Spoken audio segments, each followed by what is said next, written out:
15 अगस्त पर मोदी ने जोड़ लिए हाथ, अचानक तबाही शुरू।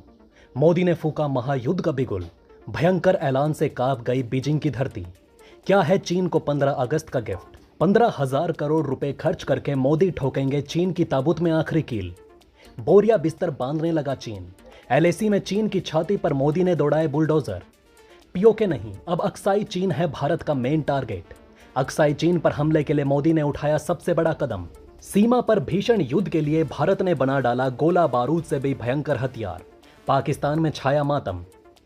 दोस्तों, भारतीय सेना ने चीन के लिए बड़ा और ऐतिहासिक फैसला किया है। भारतीय सेना के इस फैसले से चीन की हालत सूर्यवंशम के अमिताभ बच्चन की तरह हो गई है, जो जहर वाली खीर खाकर लौटने लगे थे। लेकिन आपको बता दें कि भारत ने कोई जहर वाली खीर नहीं दी, बल्कि चीन की छाती पर ऐसा धमाका किया है जिसकी धमक ने चीन और पाकिस्तान के जिगरे को छेदना शुरू कर दिया है। 15 अगस्त के मौके पर भारत ने ऐसे फैसले लिए कि चीन अब रेंगने पर मजबूर हो गया। कुछ अरसे तक चीन ने भी अपनी काली हरकतों से भारत को चौंकाने का काम किया है, लेकिन अब भारत भी चीन को उसकी औकात दिखाने के लिए उसी के नक्शे कदम पर चल पड़ा है। चीन को अब यही बात बहुत चुभ रही है। जानेंगे चीन की तड़प के बारे में, भारत के बड़े फैसले के बारे में, लेकिन आइए उसके पहले थोड़ा सा जान लेते हैं जो 15 अगस्त के मौके पर भारत चीन के बीच बातचीत हुई है, उसमें क्या निकला। लाइन ऑफ एक्चुअल कंट्रोल यानी कि एलएसी पर जारी तनाव के बीच भारत और चीन के बीच 4 महीने बाद सोमवार को कोर लद्दाख में कमांड स्तर की 19वें दौर की बातचीत हुई, यानी 19 बार बातचीत हो चुकी है। रक्षा सूत्रों के मुताबिक दोनों पक्षों की बातचीत सोमवार सुबह 9:30 बजे भारतीय सीमा पर चुशल सीमा बैठक बिंदु पर शुरू हुई और शाम 5:30 बजे समाप्त हुई। ये मीटिंग लगभग 10 घंटे तक चली। एक रिपोर्ट के मुताबिक भारतीय और चीनी पक्षों के बीच हुई 19वीं दौर की वार्ता में कोई बड़ी सफलता नहीं मिली। गलवान घाटी, पैंगोंग त्सो, गोगरा और हॉट स्प्रिंग से सैनिकों की वापसी के 4 दौर के बावजूद दोनों पक्षों के पास 60,000 से अधिक सैनिक और उन्नत हथियार तैनात हैं। ये खबर चीख चीख कर बताती है कि कुत्तों की पूंछ सीधी हो सकती है, लेकिन चीन की नहीं। इस बार भी असली मुद्दे का हल ना निकालने की सीधी वजह चीन है, जो अपनी जनता को उकसाने के लिए बॉर्डर पर शांति नहीं होने देना चाहता। भारत पूरी तरह से चीन के इन कदमों से ऊब चुका है। इसी वजह से 15 अगस्त के मौके पर भारत ने जो धमाका किया, उसकी गूंज चीन को रुला रही है। आइए दोस्तों, अब एलएसी पर चीन की साजिश का खुलासा कर देते हैं, जिसने फिर से ये बता दिया कि चीन जैसे पड़ोसी को जितनी भी गाली दो उतना कम है। ये आज पूरी दुनिया चीन को चीख चीख कर कह रही है और चीन के इसी कदम की वजह से भारत ये फैसला लेने के लिए मजबूर हो गया। सीमा विवाद सुलझाने को लेकर चीन कितना गंभीर है, अब ये चर्चा बेमानी होती जा रही है। चीन कहता कुछ और है, करता कुछ और है। भारत के साथ पूर्वी लद्दाख में वास्तविक नियंत्रण रेखा एलएसी पर जारी गतिरोध के बीच चीन ने बॉर्डर इलाके में अपने रेलवे नेटवर्क को 2025 तक 4,000 किलोमीटर तक बढ़ाने का फैसला किया। चीन की ओर से रेलवे नेटवर्क का विस्तार अक्साई चीन इलाके में किया जाएगा। अक्साई चीन वो इलाका है जिसे लेकर भारत और चीन के बीच 1950 के दशक से ही विवाद चल रहा है। ऐसे में चीन ने यह कदम भारत के जले पर मिर्च छिड़कने के लिए उठाया था, लेकिन उसका परिणाम कुछ और ही निकला। इसका ऐसा परिणाम निकला कि चीन अब माथा पटक रहा है। चीन जैसे पड़ोसी को जितनी भी गाली दो उतना कम है। यह आज पूरी दुनिया चीन को चीख चीख कर कह रही है। सीमा विवाद सुलझाने को लेकर चीन कितना गंभीर है, अब यह चर्चा बेमानी होती जा रही है। चीन कहता कुछ और है, करता कुछ और है। भारत भी इस बात को बेहद अच्छे से समझने लगा है। इसी का नतीजा है कि भारत भी पिछले कुछ सालों से सीमा से सटे इलाकों में बुनियादी ढांचों के विकास पर ज्यादा ध्यान दे रहा है। और इसी से जुड़ा भारत ने ऐसा फैसला किया कि चीन अब अपना बोरिया बिस्तर समेटकर हमेशा के लिए एलएसी से भाग जाएगा। भारत का मिशन एलएसी तेजी से चीन के गुरूर को चकनाचूर कर देगा।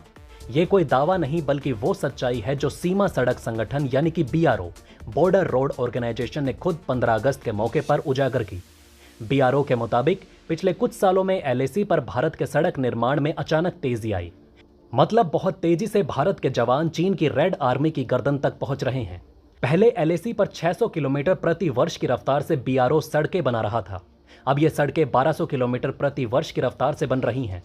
इस साल बीआरओ ने एलएसी पर 1263 किलोमीटर सड़क बनाई। अगले साल 1600 किलोमीटर सड़क बनाने की तैयारी है। पिछले 3 से 4 साल में सड़क बनाने की रफ्तार दोगुनी हो गई। बीआरओ ने भारत सरकार के फैसले का जिक्र किया और बताया कि 2 साल पहले तक हमें लगभग 1500 से 2000 करोड़ रुपए मिलते थे। 2021 में यह बढ़कर 2500 करोड़ हो गया। सरकार ने फिर हमें 2022 में 3500 करोड़ दिए। और इस साल इन्होंने 5,000 करोड़ आवंटित किए हैं, जो 2 वर्षों में 100% की वृद्धि है। CDFD रोड यानी कि चुशुल, दुंगती, फुकचे, डेमचोक को कनेक्ट करेगी। ये वास्तविक नियंत्रण रेखा से बिल्कुल नजदीक, सिर्फ चंद कदम की दूरी पर इंडस रिवर के बगल में बन रही है। इस वर्ष में भारत अपनी सुरक्षा को मजबूत करने के लिए दूर दराज और दुर्गम इलाकों में भी सीमा सड़कें, पुल और सुरंगों के निर्माण पर 15,000 करोड़ रुपए खर्च कर सकता है। और यही फैसला चीन का गला घोट रहा है। पूरी दुनिया ने बॉर्डर पर इस तरह का विस्तार नहीं देखा होगा जिस तरह भारत अब कर रहा है, और इसलिए चीन अब LAC हमेशा के लिए छोड़ने वाला है। BRO की तैयारी का अंदाजा आप इसी से लगा सकते हैं कि BRO ने पूर्वी लद्दाख में 19,024 फीट की ऊंचाई पर दुनिया की सबसे ऊंचे वाहन चलाने लायक सड़क बनाकर गिनीज वर्ल्ड रिकॉर्ड में नाम दर्ज करा लिया। स्थानीय रूप से बने solar heated insulated Ladakhi shelter पर जोर है। इसके अलावा सेना की ऊर्जा जरूरतों को पूरा करने के लिए फ्यूल सेल जैसे पर्यावरण उपायों पर भी काम कर रहा है। पूर्वी लद्दाख में करीब 55,000 सैनिकों के लिए आवास बनाने का काम पूरा हो चुका है। इन बुनियादी ढांचों के जरिए वास्तविक नियंत्रण रेखा पर अब भारतीय सेना हर परिस्थिति से निपटने में पूरी तरह से सक्षम है। ऐसे में भारत के इतने तगड़े इंतजाम को देखते हुए चीन सदमे में आ चुका है। LAC पर भारत की इतनी मजबूत स्थिति से चीन को अब पता चल गया कि भारत को अब किसी भी हाल में पछाड़ा नहीं जा सकता। पूरी दुनिया मान गई है कि इससे तगड़ा और कुछ नहीं हो सकता। भारत के बॉर्डर पर चीन की नाकाब मंसूबे 1962 में ही जाहिर हो गए थे। अब तो इस पर बात ही नहीं करनी है कि चीन को मजा चखाने के लिए कुछ सोचना है या नहीं। उसके बाद से लगातार चीन ने बार बार वास्तविक नियंत्रण रेखा LAC पर चीजों को उलझाने की कोशिश की। बातचीत चालू रखकर दुनिया को भटकाने की कोशिश कर रहा है, ताकि दुनिया को लगे कि चीन भी शांति चाहता है, इसलिए वो लगातार बातचीत कर रहा है।